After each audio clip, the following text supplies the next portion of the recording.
Hello, beautiful soul, and welcome to the Lady Wisdom podcast, where we excavate the wisdom seeds from her story. I'm Clara Moon, and I'll be your guide into this great remembering. Today, I have the pleasure to be sitting here with my dear friend, Salua Rivero. Wow. The course of events that have been happening lately have made this interaction a unexpected but divine timing sisterhood time, as we both have been really impacted by what is currently happening in Appalachia in southeast United States with Hurricane Helene. So we are recording this together on October 1st, on the eve of the new moon, which is also a solar eclipse. So I hope you can feel the auspiciousness and the unpredictability of everything.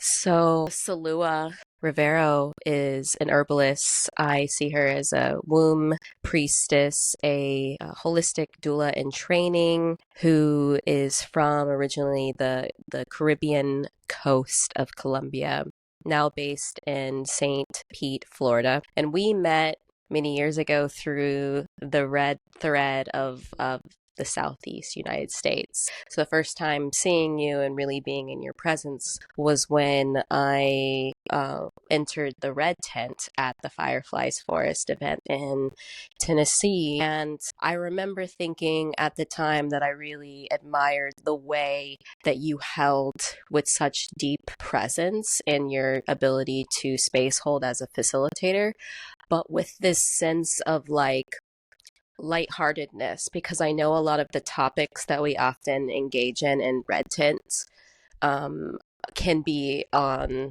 the heavier side of life. I mean, we often talk about that heavy flow, if you know, you know. So I would just love to invite you into a conversation with me and hear what it is that you do as a womb healing herbalist. I'm so happy to be in this room with you right now. I feel all cozy and just, this intimacy that always, and vulnerability that feels like a good space to be in right now, and a space where I can just kind of open my heart and be seen and heard, and it feels good to be in that space with you, so thank you.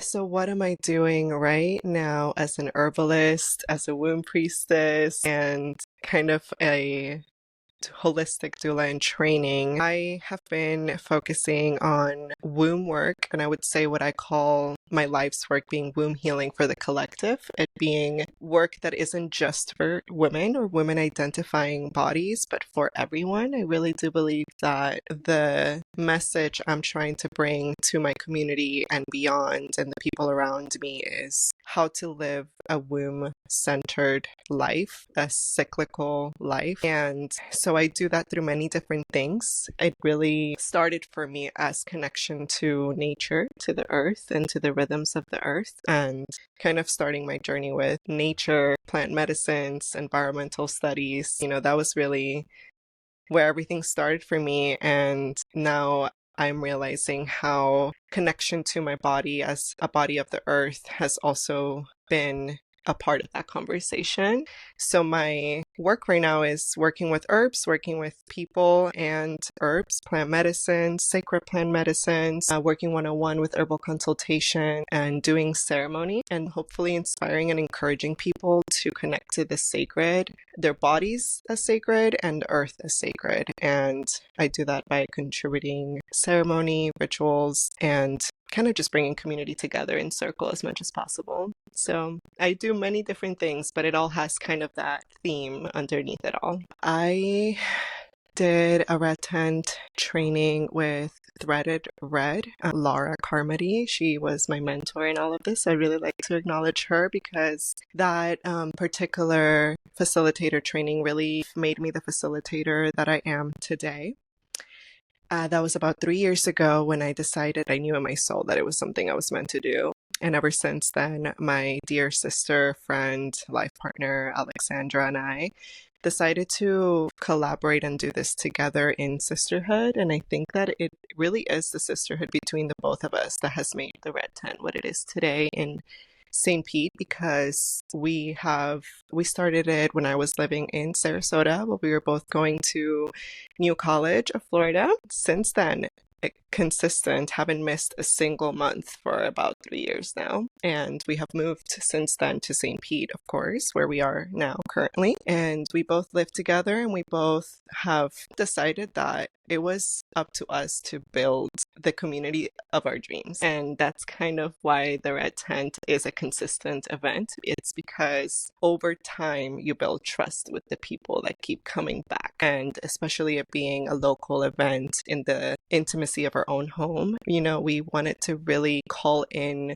sisters and womb keepers, womb bearers of all ages. And we really wanted to build our own community. And ever since then, we have created is a tight and beautiful community of womb keepers, and we all feel very close. And I think that has really changed both of our lives, and it really is one of the most meaningful things to me in my life is to have created this circle in St. Pete. So it currently is still open. We used to advertise it and put the word out there, and now we don't really have to. We have this very closed circle, and at the same time it's like invite only. Like if anybody in the circle invites someone else, like anyone is still welcome to come, and it's kind of just building in that way. Very yen. Yeah, so it's just been beautiful to see where we've come to now after a few years. Would you be willing to describe what Red Tent is for people who do not know? I know that you and I are very involved in Red Tent and this embodiment of life. We're like a walking red tent. But for those of the listeners who aren't aware of what Red Tent, I would love to hear your definition. So my current definition of what a Red Tent is, and in particular the ones that I host in St. Pete, is that it's a reclamation for all womb keepers through connection, ancestral healing, and vulnerability. And the Red Tent, it implies in the name that it's a tent, of course. It's more, the red tent itself is more of a symbol of people gathering. And I would also say that the red tent, instead of it just being a physical space, it's also an embodiment and an energetic space that we can all tap into. And it being a reclamation is an embodiment. It's a remembering in our own bodies what it means to be in tune with our bodies and what it means to really be sovereign in our bodies as well. And understanding the language of our bodies as the bodies of the earth. So that really is what the red tent is to me. A return, a reclamation, a remembrance of the rhythms of the earth and our inherent wisdom as humans and as womb bearers. So it is both a physical space where we gather and where we have the cycle and the womb as the center. I would say that really is what differentiates red tent circles from most circles. It's really not just to me about, like I said earlier, about womanhood, but about like womb consciousness and how we center the womb and the seasons of life and rebirth and death in the center. So for example, one of the questions we always ask in our circles is, what phase of your cycle are you in, if you have one still, and what phase of your life are you currently in? And kind of acknowledging that there are multiple cycles in this life, and acknowledging where we are in our bodies and where we are in life in general gives us a time to reflect on what current cycle we are in, what current phase of our life we're in. It really is all just one big cycle and multiple cycles within cycles. Yeah, I really love how you encapsulate that into the womb consciousness and the cycles being the center of the wheel. And what I feel when I'm in red tent space is that we all come from the womb, and therefore we all have access to the womb consciousness. And so for me to only limit a certain group of people to that feels wrong for me personally as a facilitator. For example, I love to invite the men into the space so that they can also learn about cyclical living, so that they can also embody and have a connection to earth and to goddess energy and have a deeper appreciation for it. So I thought what was so unique about that Fireflies Forest was that it was open to all people and all genders. And because of that, it really facilitated some deep healing conversations. Because I think that a lot of times in women's circles, there's a lot of fear around opening it to anyone else who is not a woman, if that makes sense. I mean, it's the fear of the unknown, and I understand that sometimes certain conversations do need to have a bit more curation, and that maybe the red tent isn't open all hours of the day to everyone, and certain workshops can be open up to certain people and things like that. It's all about curating a container. So, segueing from the red tent, I really just want to know who you are as an individual and a little bit more about your her story, because that's why we're here. I'm wanting to just like excavate who you are and your story. And so what better way not to dive into your origin points? Would you be open to telling me about your childhood and even what initiated for you to start pursuing becoming a womb priestess and also an herbalist? Thank you. I've always thought a lot about this question, and I never thought I'd actually have to think about it. But yeah, I would say that it starts with growing up in Colombia, all over the place. I was never stable in one simple location. We moved around a lot growing up. I never had the same friends, never had the same people around me. I went from small town to small town as part of my upbringing. And at one point, we had to move to the US. Me, my mom, and my brother when my parents separated. I grew up until I was 8 years old in Colombia. And when it was time to move to the US, it was obviously a huge shock to go from a completely different culture to the US. But I would say, luckily, I moved to Miami, where out of all places, it was probably the best place to assimilate to. As a Latin person coming straight from South America, it was the place to go to, at least. And I would like to at least acknowledge my grandma for that, because she was the first in our lineage to move to the US, her and her sister. So it was really thanks to them that we were able to move here. She recently passed, and ever since then, I've been realizing that it really was thanks to her that I get to be who I am today. I don't think that I would have had not just the same opportunities, but the same explorations of self in Colombia as I did here. So of course, I went through this very difficult transition into the US, but more in particular with my brother, who has a disability, Down syndrome and autism. And I would say that he was my biggest teacher growing up. I would say that the difficulties that I faced with having him as my brother, and on top of being immigrants in a new country, he was the one who really taught me how to be who I am today. Witnessing life with him was really eye-opening to how we live, how people discriminate people for being different. You know, it was kind of just a really, really hard experience growing up with him, with behavioral issues and all sorts of things over the years. And I did have a very difficult time for the very first, I would say, 5 years of living in the US and with my family, and kind of growing up in a very dysfunctional environment between my grandmother and my mom. They both had a very tumultuous relationship, and it was really bad for a period there. I remember my freshman year and sophomore year of high school, I was experiencing a lot of depression. Trigger warning, was definitely suicidal back then, and was just living in a very, very aggressive household. And it was interesting because most people usually experience that between a father and a mother. I experienced that between my grandmother and my mom. So the women in my family just never seemed to have any kind of good relationship. And over time, I immersed myself in school. I loved school so that I didn't have to be home. I loved reading. I loved books. I loved I started kind of discovering how much I loved learning and gathering information and wisdom through reading and fiction and all of that. That was kind of really what made me who I am today. I got into writing, I got into poetry, I was always just such a artistic minded person since I was very little, as an escape, I would say, from what I was dealing with at home.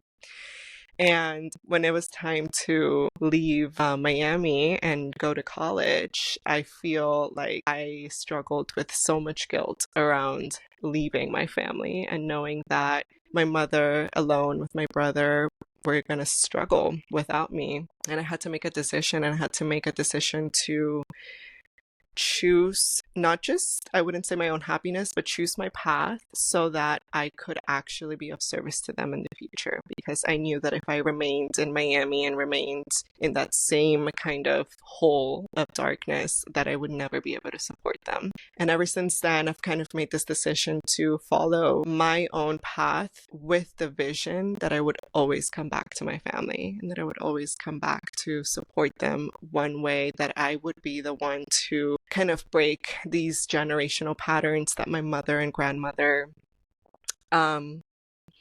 exhibited, this consistent distrust for each other, this bitterness. They always had this kind of bitterness in their hearts, and I just wanted to live differently and show my mother that there was a different way to live. And in that period of leaving is when I started to really find myself and how I wanted to be different from my upbringing, be different from the culture that I grew up in, because I grew up in just traditional Colombian culture, which there's a lot of issues there that we won't go into. But yeah, I feel like I started to really find myself when I left for college. And in that period is when I found, especially being in Miami and being in the city, literally in the middle of Miami, and leaving and kind of finding more spaciousness in Sarasota area, is when I really had this space to discover myself and discover who I was outside of my upbringing, outside of being a victim also of my circumstances, outside of being the result of this generational trauma that has been passed down from my grandmother to my mother. I just did not want to end up, angry and bitter like them. I really, really wanted something else for myself. And I found it. I feel like I found it. Over time, I felt like I've always been led and guided by my ancestors. Over time, it became very obvious that I had so much guidance, from my ancestors to push me towards remembering that life can be different from what I learned it to be. So that moment that I left Miami to college is when everything changed. Wow, thank you so much for sharing about your roots, and I can really feel the pain, the ancestral healing that you're doing from the lineage of your mother and your grandmother. The distrust piece really gave me chills, because that is such a feminine wound between our mothers and our grandmothers, between sisterhood as well, coming from a really wounded place. So I just wanted to acknowledge that, and I feel like you're the light that comes in. Yeah, the light that comes in. Once you moved out of Miami, what happened next? So once I left to find myself in college, and I was really deep into studying environmental studies in college, really deep into wanting to connect to the earth. That was kind of my main kind of focus. And as well, I discovered people, who became my soul family and while I was going to school. And during that period, I obviously experimented with so many different things. Psychedelics was a huge part of my journey, because it really provided the space for me to understand mystical experiences and how to deeply connect to myself, my consciousness, and like you were saying, my truth. I really do feel like it started with psychedelics in a very safe container. And from there, I naturally started gravitating to plant medicines. It was a very, again, just very natural progression. Like I felt like I was just being guided throughout these years. And I eventually found cacao. I was invited to a very intimate ceremony in Miami, and it was just 4 people, someone just wanted to share cacao with us. And it wasn't this like crazy, like, we did this whole ceremony and prayer. It was just 4 people sharing a cup of cacao in nature. It was very, very just simple. And I remember drinking that cacao in that moment and hearing the landscape that I was in and just getting this very strong message to do ceremony. And before then, I hadn't really been a part of much ceremonial spaces. It wasn't a normal thing for me growing up. It wasn't spoken of. It just wasn't a part of my awareness. But the minute I drank that cacao, I felt for the first time like something spoke. And I knew it was the cacao speaking to me, saying that I needed to do ceremony. And from that moment, I just wanted to understand more about cacao. I wanted to connect more, especially in knowing that I'm from Colombia and cacao is abundant there. I wanted to know more from that moment on, and just embarked on this journey. I ended up asking my dad to send me cacao, and I really, really dove deep into connecting with it. I even made the cacao paste straight from the beans. So my dad would send me cacao beans, and I would toast them and peel them and grind them and then make cacao, and then I would sell it. And I started doing cacao circles and connections at my own house back in Sarasota while I was still in college. I started doing full moon ceremonies, and I didn't know what I was doing back then. I really didn't. I am so impressed by that younger version of me who just didn't know what she was doing, but she again it just felt so natural for me to step into that. It felt so organic, and I started doing ceremonies at my house. I naturally knew that I wanted to work with plant medicines more, and I ended up during the whole period of discovering cacao and ceremony and seeing how other people needed a space like that, especially in college. I mean, nobody was doing that.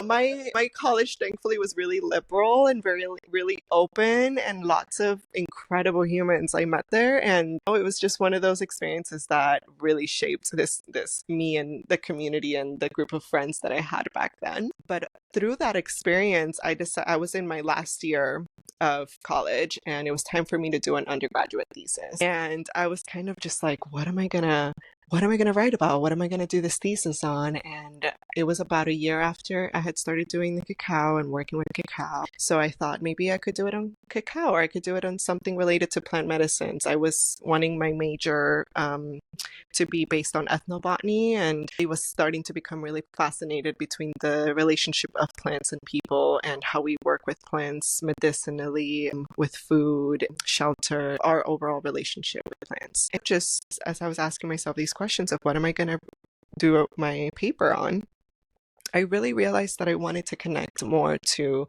my Colombian ancestry in that moment. And I wanted to see if I could use my thesis as a way to connect with my ancestry more. And I ended up getting a student travel grant to spend 2 months in Colombia. And I based my thesis on the role of coca in the indigenous communities of the Sierra Nevada Mountains, which is in Santa Marta, Colombia, and it is right in the Caribbean coast. And I just chose that group of individuals in that indigenous community because of their strong spiritual practices and their connection to the coca plants. When I first started, I didn't really know what I was getting myself into, but I knew that I wanted to go there, and I knew that I wanted to learn from that particular community. So during that journey, it's actually really funny because during those 2 months that I went to Colombia, I was dealing with a lot of my own menstrual cycle issues. I had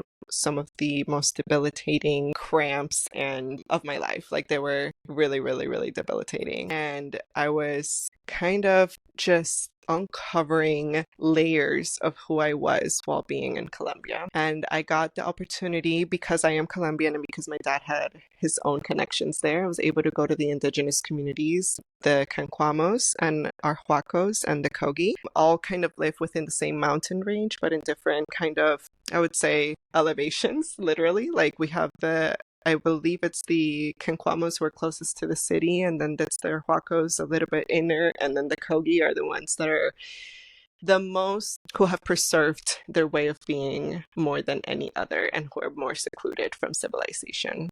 Are they also the highest? The highest up in elevation, the Kogi. And so I felt like it was going to be really important for me to understand their way of life. And I was invited to go into the communities for just a few days. But during those few days, I mean, they showed me their way of life and their spiritual practices. They really invited me in. They really trusted me. And I got to learn about their efforts in particular and the challenges actually of maintaining their traditional practices, and also inviting in, new medicine as well, because I mean, nowadays, like, they're also living in poverty. And so there's this fine balance of keeping and maintaining tradition and then also welcoming in new technology into their lives. And they still had their village huts, and they still had their sacred spaces. They had their practices, they're really deeply embedded in their spiritual practices. And during that journey, I kind of connected to a history of Colombia that I was not in any way exposed to growing up. I didn't know that any of that existed. I wasn't connected to it. It's kind of like the modern culture in Colombia just wants to forget all of that and wants to forget where we came from and our traditional practices. And I wanted to understand what richness and what kind of spirituality my own land of origin had. And that's kind of what I found out that summer. And I found out a lot about their relationship to coca and how they evolved with this plant, so that not just for surviving in the mountains, but for it really represents vitality, life force, endurance, and just this connection to the land and the mountains. That's what their relationship to coca is. And it was really inspiring for me to see how they lived so closely with that plant. It was just like everyone was chewing coca. Like, I'm telling you, everyone during every hour of the day, they were chewing coca.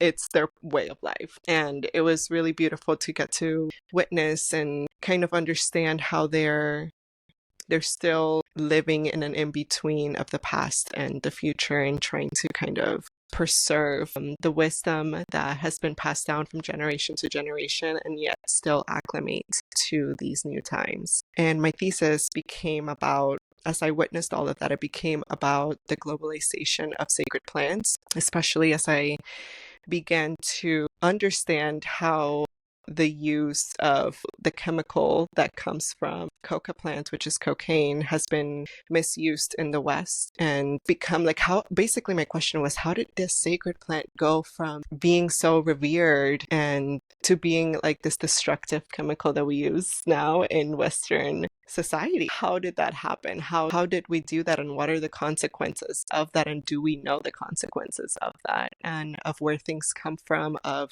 how it's impacting the indigenous communities in other parts of the world that we're not connected to anymore? And it really became this huge question of, what are we consuming? Where does it come from? And what are the consequences of our consumption in general in the West, and the globalization of resources? And it was a huge topic to grapple with, but I truly learned a lot about this connection of technology has made it so that we are all connected in ways that we've never been before.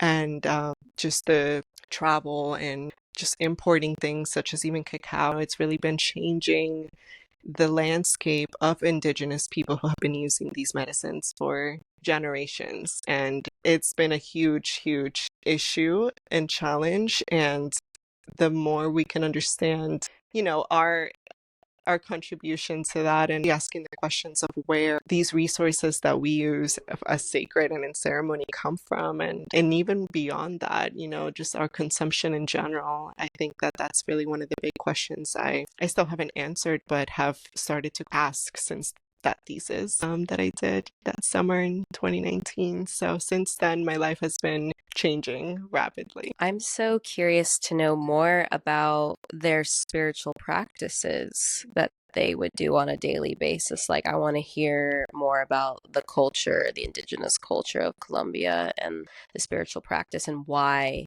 they were so deeply immersed in that in their daily life. Yeah. So one of the big things about the Kogi in particular, they're actually a really well-known tribe because they have recently been a little bit more vocal of wanting to spread their message. And they do call themselves, and part of their cosmology is that they're the big brothers, and Western newer civilization is the little brothers. They do have a spiritual, what do you call, like a mamo, who is the spiritual leader of the community, and they definitely have a lot of devotional practices and believe in offerings to the earth, and how these offerings and ofrenda is basically at the center of their spiritual practice, this like reciprocity with the earth being, and prayer being a huge reason why we are still alive. And they do pilgrimages to the ocean, and they have very specific pilgrimages throughout the year that they do to certain sacred sites in that area. And yeah, it was very interesting to understand that they do feel like they have a message to give to the world around how powerful and important the ofrendas and offerings are. And since then, I recently I worked with a Colombian woman who I call one of my mentors now, and she trained me in this course called Memories of the Placenta, and she was passed down this knowledge from the Kogi as well around the importance of offering the placenta and bearing the placenta. So that's basically one of their biggest spiritual beliefs, is that when a child is born, we need to give their placenta back to the earth as an offering. Again, everything is about the offerings, in particular because that is how the soul is going to be born after we plant the placenta into the earth. And so the part of this course that I was doing over the last year actually was me knitting my own placenta. And I've been still working on it, actually. I'm still knitting it. I'll have to show you. But I've been knitting. It's made of cotton, because cotton is a very special plant also to the people in this area. They use it as a way to record memories. So basically, it's like it records all conversations, all thoughts, or all feelings into the consciousness of the world. When I was in one of their meetings that they were having in the village, they all had a little piece of cotton that they were holding, and it was kind of this like memory, like it was absorbing the energy of that meeting. And that was kind of like, so cotton in general is a very important plant to them as well. So in this class that I was doing, we were knitting a placenta of 100% cotton. We are using different colors to represent different planets, and the whole kind of meaning behind it is that we are like calling in our true soul's essence to be born into this world, because a lot of us didn't have placentas buried. I mean, most of us didn't. I mean, who knows what happens to placentas in hospitals nowadays. So for them, exactly. So like for them, there's a huge importance in planting your placenta as an offering, so that your true soul can also be born on this earth. And their belief is that we're all just completely disconnected from our souls because of that. One of their main beliefs is because we haven't planted our placentas, we are just lost. Well, I love placenta art. I'm a huge fan of that, and it always looks like this like bonsai tree of life. It's like so beautiful. And like just thinking about this container, which what once held life, that grew life, that you would just throw it into a bio waste container, it absolutely baffles me. It's also the same feeling I get with menstruation, menstrual blood, menses being tossed in the trash. It feels like this is the most sacred life force matter that you have from your body, and to just simply dispose of this DNA, this precious DNA that you only have for once a month, for only a certain amount of time of your life, like it's disposable. I just feel awful about that. And I used to use tampons, and part of my big personal awakening into womb wellness was stopping the use of using tampons and throwing away this precious life force energy, and really seeing this not as a curse, not seeing menses as a icky, but like really honoring and celebrating what it means to bleed and have a bleeding body. So coming back to the other side of having a bleeding body, it's like full circle, like the menses eventually grows into the placenta. And so it's like the menses is like the seed, the sacred seed of life to the tree of life. And this is how we all are interconnected and grounded into the earth. So I really love their culture and how they see the significance of that.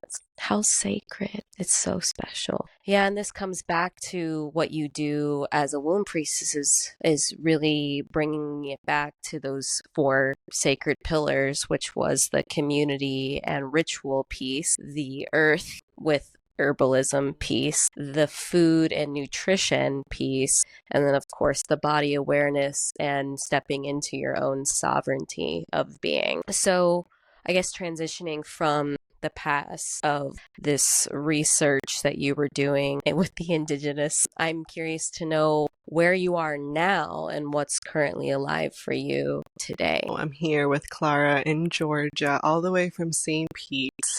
Is that I feel like I've been at this crossroads because I was on my way to enjoy a vacation in the mountains. It's kind of like my own pilgrimage, actually, to come up here to the mountains. I have a very strong connection to this land that I've never really been able to understand why. Like, there's something here. There's always something here for me. It's ancient. Yeah, I think that's what calls me to it. I think I feel that. Like, there's something here that calls my soul like no other. And sometimes I feel a little trapped in Florida. I'm like, I am a mountain girl at heart. And so I have been planning this trip to, go to a conference in Black Mountain. I was on my way to go there. And as I was driving up north is when I start to hear everything that is happening after Hurricane Helene, Helene, passed through the southeast. And it was a very interesting place to be in, coming from Florida and St. Pete and seeing a lot of destruction happening in my own town, to then literally being in between spaces and then seeing the destruction that was happening ahead of me as well. And so I kind of literally was in a in-between space of not knowing whether I should go back home, not knowing whether I should stick around and see if, how bad things are. I mean, I hadn't gotten full news of everything until just a few days ago. So what's been alive for me is being in this neither here nor there space, neither in Florida, neither in North Carolina, neither here in the past, neither in the future. I'm kind of just in a very liminal space in life in general. And I'm kind of just allowing myself to embrace this liminality, especially as we're in a transitional season of fall, especially as summer comes to an end and fall is bringing in just a completely different change of energy. I've been really kind of just a little bit lost and swimming in the uncertainty of what, not just in my personal life, my future holds, but then what with everything going on, like it's been like in North Carolina, like what this mean for all of us as a community of the Southeast? Like, just this area now has been so deeply affected. And I mean, the tragedy and destruction that is happening is this symbol of death, and kind of really trying to embrace that this is just the season that we're in now. This is the season I'm in now. This is the season a lot of people are in now. And I've been in this place of just trying to accept the deaths and the grief and the loss that come with witnessing all of this from an in-between space. So that's kind of what's alive for me. There's not much of things to look forward to. There's not much of a clear path for the future in general, in a collective sense and in a personal sense. And really just connecting with this season of death and transition, I would say, is where I'm at right now. Yeah, I really just want to acknowledge that it's really hard to have a sense of normalcy when you are going through grief, or when you are going through loss, or when you are feeling impacted by tragedy. Or I mean, what happened in Western North Carolina is a complete blank slate for multiple communities. We're not talking about like a few individuals. We're talking about multiple communities have been impacted here. Like, every single person in that community is forever going to be changed by this experience. I'm sure there's this new sense of community resilience that is forming, and people coming together and working together and seeing how they can pool all their resources, and they're basically forced into teamwork now with their neighbors. Maybe they didn't quite have a connection with their neighbor before, but you better be sure now that they're going to know who lives next door to them. They're going to know who has the chainsaw on their street. They're going to know who has the water, the spring-fed water, and has the resources and has food to share, and how they can get their needs met collectively, not just as an individual, but now they really have to think as a collective. And I really think that's the shift in the consciousness that's happening now.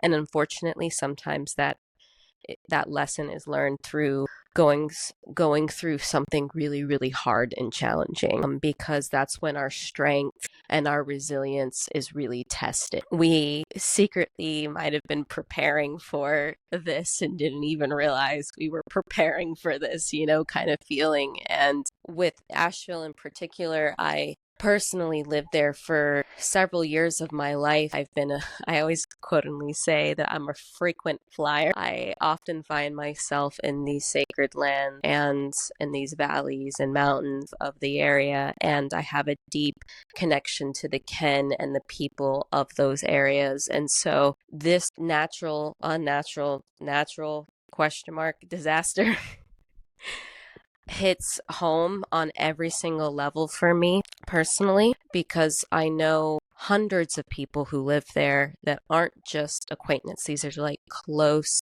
community members, people I consider my family, that I like are the most sacred connections I have in my life. And it just ultimately brings me back to this moment of like really cherishing family and really cherishing like our connection, our relationship to each other in these times. And like with the grief, for example, over this weekend, being alone, not knowing where your people are, feeling far away, feeling like processing the fact that maybe you have a funeral on the other end of this, not knowing if you'll find the missing person. That feeling of waiting is horrific.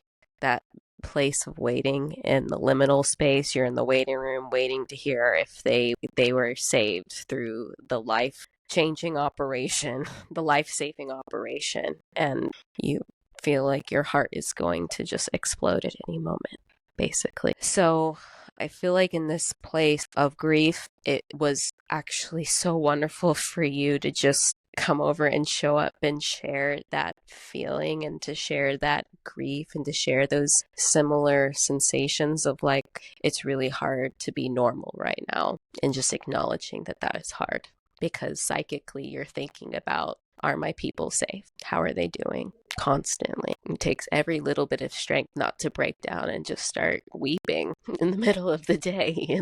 So I think we're in this place of acknowledging that deep loss and that grief and that transition and that transformation that is happening now. We have no other choice but to transform. We have no other choice but to change and evolve. So I think one of the biggest things that's happening, reflecting into, is for me personally in this tragedy, in this moment, thinking about well, obviously I'm called into action here. And I'm thinking about how can I be of service? I'm thinking about how can I contribute and help these communities who are going to be affected by this at least for another year. It's going to be a long road of recovery and rebuilding. So how am I a part of this? And that's been what we've been discussing here. So I'm just curious to know if you would share where you feel you play. How are you a part of all of this? How do you want to contribute? That is a very good question that, during the entirety of my in-between state of being in between Florida and in Georgia, I've been asking myself how, first of all, we have to let the destruction that has been happening really sink in and it really be absorbed into our bodies, it be acknowledged, and that's kind of the space I've been in, is kind of just processing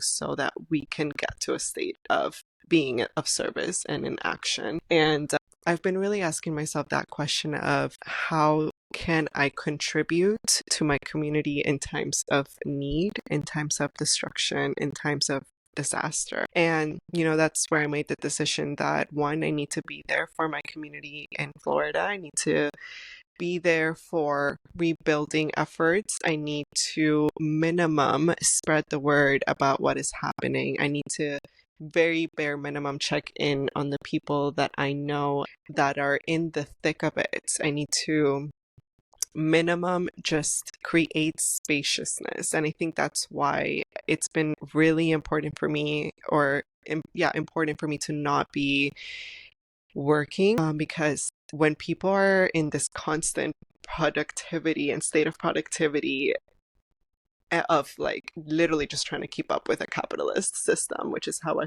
have felt most of the last year, I don't have the spaciousness to think about these things. And part of what me being here in this trip and being with you, being with other friends, and really acknowledging what's happening is really simply being in it and having these conversations and gathering. And part of me traveling around has been, one, I don't want to be alone during this. I want to be with other people. I want to gather as much as possible with other people. And I want to do things together. I alone cannot accomplish much, there is this feeling of I alone cannot accomplish much. I have to work. There has to be a sense of coming together. I mean, that's the one thing that I would say I have been doing the last few years, is knowing how to bring people together, how to circle, how to discuss, how to have difficult conversations with other humans, because it's I realize that I just don't have tolerance to be in spaces where we can't acknowledge the current events of what is happening in our planet, what is happening in our immediate lives, what is happening in the collective, in the world. I don't know how to not acknowledge these things.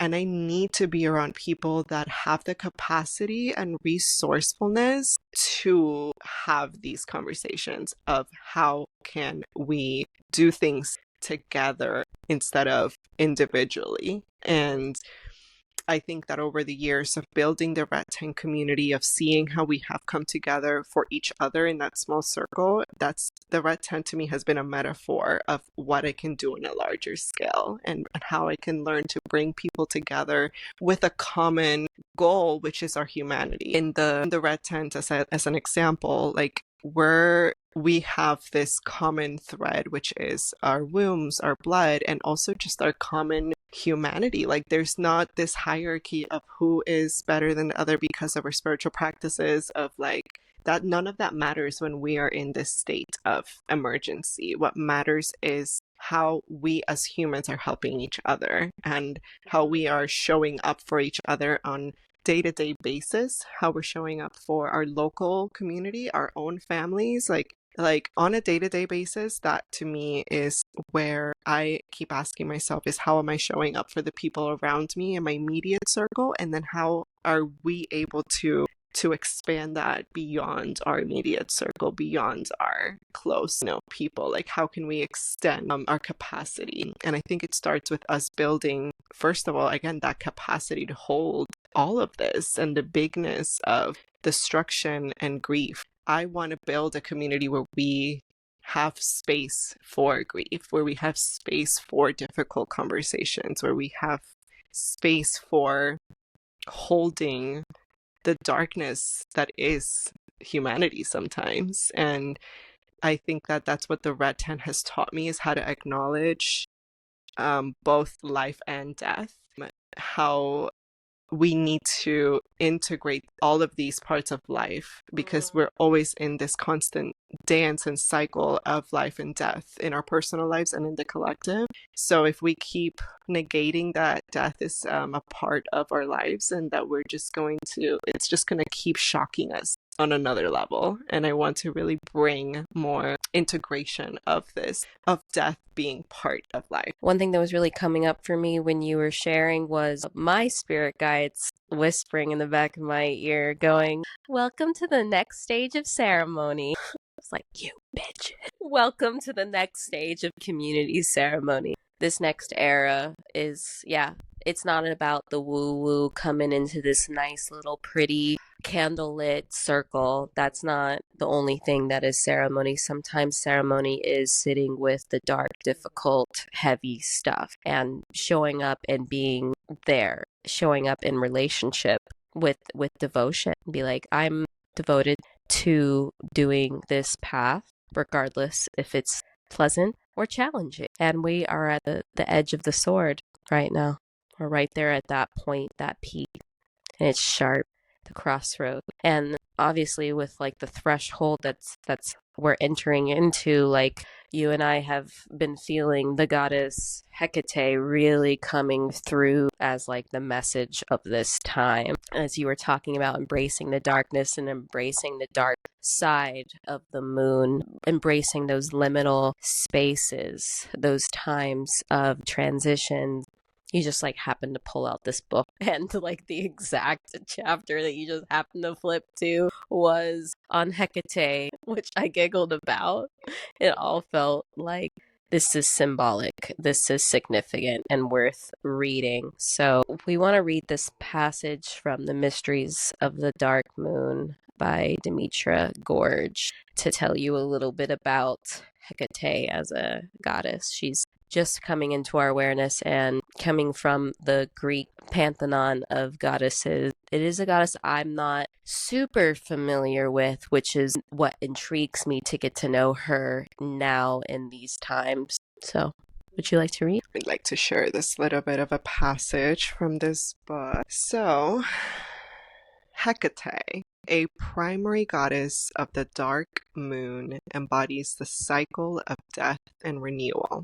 Death always brings us face to face with our fears of the unknown, which surface during these critical crises of our lives. The process of renewal necessitates change and the sacrifice of letting go of the old. As our life forms begin to deteriorate, the phosphorescent light of decay begins to glow and illuminates the landscape of our inner darkness. If we are not familiar with the terrain of our unconscious, Hecate's sudden intrusion into our light-filled world may plunge us into the swirling dark waters and overwhelm us with confusion. Because Hecate's origins place her near to the onset of creation, she moves us beyond our personal unconscious into the deeper strata of the primal forces moving in the sea of the collective unconscious with their memories of all time. And I'm going to pause right there to kind of just acknowledge what this passage is talking about, especially in relation to the events in Western North Carolina and the crisis that is unfolding there, and this basically sudden, state of crises and critical state that they're in, of complete, like they're just in a complete death phase right now. And for people as a culture who are not completely comfortable with even just discussing death, I mean, I can only imagine how people are handling such a situation, and how these moments never come, like it's obviously the intrusive, force of these moments that cause the most discomfort and chaos within. And it really makes us kind of confront our own inner darkness as we see the darkness outside that's happening as well. And I think that's where Hecate has really been coming in to show us like our own collective unconscious regarding death and renewal. And yeah, and this part as well. Should we read that as well? I would love to read it. Yeah, thank you for circling that back around with what's currently present and going back to that moment, that liminal space, what we often call in music the sacred Salah. That moment of pause is really important as well in that liminal space, and that moment of between the shock and between the acceptance point, right? So it says here that Hecate also suggests the mode of incubation as we go down deeper still into the darkness of unconscious sleep.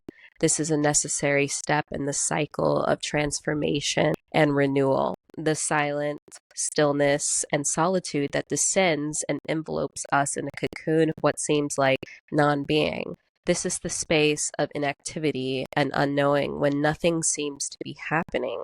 Because Western culture emphasizes the action and the productivity and devalues those times of laying fallow and waiting for what one not knows, we sometimes label Hecate's incubation periods as being immobilized, getting stuck, being in limbo, spacing out, experiencing depression, despair, feeling numb, blank, or frozen. This time encompasses the formless void and the transformational cycle, when what is no longer and what is to be has not yet appeared. And like the ebb tide, which is the still pause between the tidal waters going in and out and those coming in, this extreme stage generally occurs prior to the creative freeing of this bound up energy, the still pause of non-activity, and Hecate's contribution to the journey of the ancient becoming. So Hecate, what's interesting, what I felt significant about her is she is the embodiment of the transitional space, the transformer, of the dark moon, of the liminal spaces. And what we were reading is that she's like the guardian of the three roads. There's 4 main highways in and out of Asheville, and 3 of the 4 are completely collapsed. I personally find that wildly ironic. The 3 roads of Hecate all fallen. She's the goddess of the road. Mother Nature is boss. She telling us what to do now. So with that being said, bringing it back to this, bring it back to the sacred, bringing it back to your lineage and bringing it back to your her story and how we are moving forward, taking this breath in this moment, but how are we moving forward? And so I want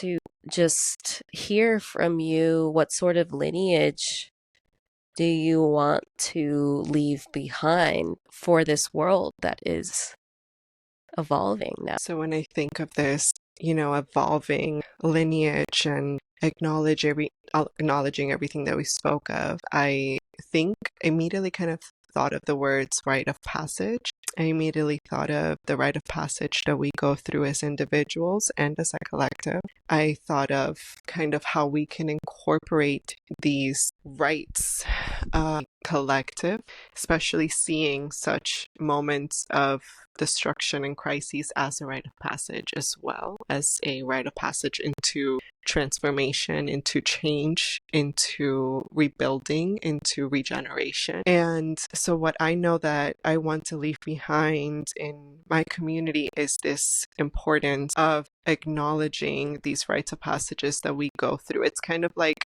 whether we want to or not, whether we acknowledge them or not, we're going to go through these rites and initiations as a collective, as a species, as individuals, as a community. We're going to go through these initiations, whether we want it or not. So it's like, what I want to bring as a legacy is to actually integrate these rites of passages together, to hopefully bring that back into our culture, to bring back this sense of really acknowledging our humanity and our relationship to this life in general. And I think that's what ceremony and rite of passages do for us as a collective, is really acknowledge the current events, the current evolution and of ourselves and our relationship with life in general. And I really want to see more people offering. I really want to see more people offering their blood. I want to see more people offering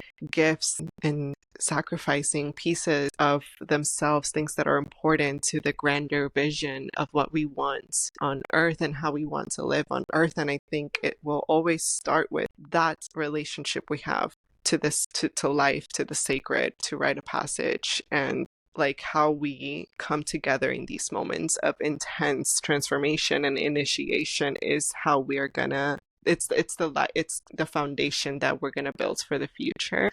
And I really want to see a future.